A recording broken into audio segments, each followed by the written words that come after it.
Greetings again, my fellow YouTubers. I'm Doyle, aka the Big D, of Big D's Entertainment Rankings and Reviews.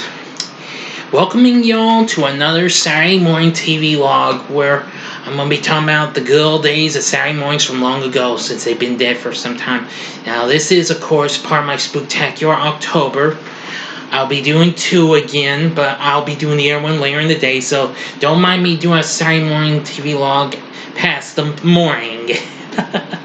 Little joke there. Anyway, this time I bring to you the Ghostbusters. Yes, the Ghostbusters. Before there was Venkman, Stan, Spengler, and Zedmore, there was Spencer, Tracy, and Kong. The show, which was originally produced by Filmation in 1975, premiered on CBS, and I will say that this show is extremely underrated and rarely remembered. Now, I will tell you that I had heard of the show after I got into the internet, but I never knew what this was like, and I found out this was actually a precursor to the Filmation Ghostbusters animated series from 1986, which came out a decade after the show had been canceled in 1976. This only lasted one season, after 15 episodes were produced and aired. Now, of course, Filmation had lots of live-action shows on at the time. Of course, they already had the successful Shazam, and then The Secrets of Isis, which debuted the same year this show did, and the extremely rarely remembered live-action and animated Uncle Croc's Block, but that was on ABC, and that really got, well, a dissed big time and bombed big time, forcing them to drop any future shows from them. Oh well. But anyway, yes, this is the original Ghostbusters, although now there was actually a 1954 movie or short film called Ghostbusters, but that's all I only know about that. Never saw it though. But anyway, this is the Ghostbusters. Now, this is the original complete series release that was released by the now defunct BCI Eclipse in 2007. Yes, now this was one of the main sets I got from Hastings, since it's been 3 years now since they closed up after going bankrupt. But anyway, now unfortunately, as you know, sets like this are out of print. Now, Classic Media, which under license by Universal, please don't sue me, this was before Universal even bought them out. Release a solo DVD containing the first 5 episodes. There is a way you can see this show if you're interested. I just learned that just like Jason of Star Command, this show's actually on YouTube. All 15 episodes are there, so if you're wanting something very hysterical and funny, I'd recommend you check this out. Now, the show stars Larry Storch along with Forrest Tucker, both of which have both starred on the cult classic Western war satire F Troop in the 60s, which I also have on DVD, and also Bob Burns, not to be confused with, the big time Bob Burns. This is a different one. Now in the credits it says trained by, but it's actually a guy in a gorilla suit, and that's Bob Burns. And this focuses on, and these are the 3 Ghostbusters: Jake Kong, Eddie Spencer, and Tracy the Gorilla.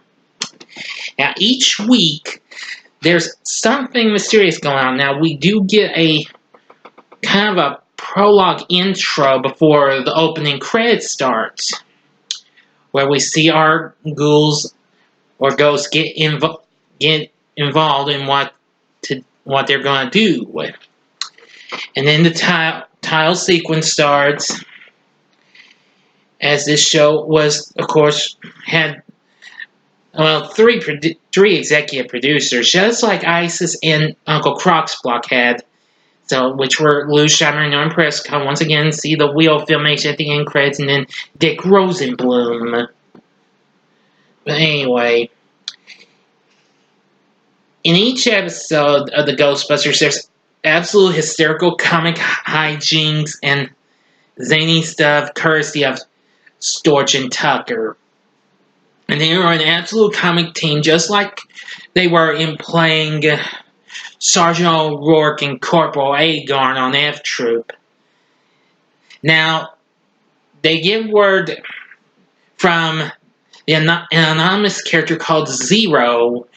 While Kong's off doing stuff, Spencer and Tracy go off to their spot, which is kind of like a hardware or grocery store, and that's when Tracy gets some kind of object or something, and has the special message a la Mission Impossible. Zero soon says this message will self-destruct in 5 seconds. Tracy starts counting down on his fingers, and boom! It's absolutely hysterical. Soon they find out what's going to go on with what will happen with, where they'll possibly find the monsters. And it's actually at the cemetery, or not too far from it, an old castle. Now, of course, every episode has them running through the castle like crazy, just like Scooby-Doo. Yes, I'm going to say, if you like Scooby-Doo, you might, and its hysterical chases, you may like this one, the chases in the Ghostbusters. Anyway, the show's absolutely funny. I haven't watched it in some time since the second side of the first disc messed up on me. Now I might be able to watch them on YouTube. Crap! I'm sorry, I can't get the right words to come out of my mouth. The first 5 on the first side of the first disc still work, and we got it made. And the second disc, which I'm sure plays perfectly well, along with the special features, which you can find on the other side of this set. Now, of course, this set from BCI Clips included interviews with Bob Burns and Lou Scheimer, as he was still alive at the time. Bumpers, commercial bumpers for the series, and art galleries, and lots of other things. Plus, the first episode of its animated spin-off from 1986, which was the first installment of a 5-part pilot story called I'll Be a Son of a Ghostbuster. Now, I will talk about the Filmation Ghostbusters animated series later on next week, I do believe, if I can squeeze in, but if not, I'll do it the next week. I think I can do it, but we'll see, okay? Because I gotta try and write stuff down, maybe, so that way I can keep my schedule straight and what have you. But anyway, now, the Ghostbusters never even got preempted for anything not even before football games. Because, according to the booklet jacket that came with this, that includes real fun facts about the show. If I can find this, let me see.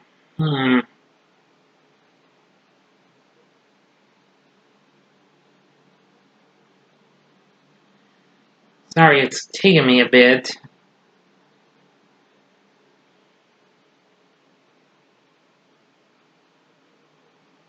Oh, yes. Well, according to an article in the LA Herald Examiner, the University of Southern California football coaching staff would delay the Trojans' practices on Saturday morning until after the Ghostbusters had finished. How do you like that? Now, of course, on the booklet jacket, here's the actual Ghostbusters logo for the show. Now, again, if you're interested, give this show one try. If you don't like it, hey, it was worth a shot. But I think you're going to get a lot of laughs from the show. The show also includes special guest characters, including Barney Koppel from Get Smart, Lair the Love Boat, Kathy Garver from Family Affair. Let's see, who else?